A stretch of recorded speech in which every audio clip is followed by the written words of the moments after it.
انا والعذاب وهواك. سون طيب، تقولي حاجة ولا امشي؟ لا امشي، بس شو قصدي شكرا. شكلي كده حبيت. لا انا رحت لابوكي النهارده قلت له جوزني البت دي وهديك 1000 ناقه حمر. هو انت بتحبني بجد؟ قال لي يا زين الرجال ما نبغى منك لا ناقه ولا جمل، بس تحط فريده في عينيك. تتجوزيني؟ انا فكرت وموافقه، بس بعد ما احكي لك كل حاجه عني، يعني حاجات بقى اللي انت عمرك ما سمعتها. البنت دي كل سنه ليها مصيبه بتوصل لحد قضايا ومحاكم، ولولا فلوس ابوها كان زمانها مرميه في السجن. وانت نايمة هنا ليه؟ معرفش.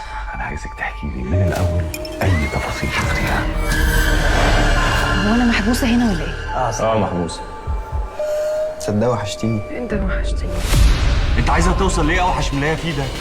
هو مش عارف يشوف غير ان انا لسه بضرب، مش قادر يصدق. وانت مش فاكرها خالص؟ مش فاكر. سيفير فولس اويكنينج، انك تتمرني على حضرتك الحلم. الأذى بيطولنا واحد ورا التاني.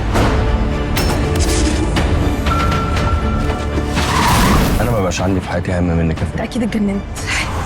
البنت دي مش هيجي من وراها غير المشاكل والقرف. عاوزني يودي بنتي مستشفى المجانين؟ ايه الدم ده؟ رسومات شكلها غريب ومرعب. طلاسم.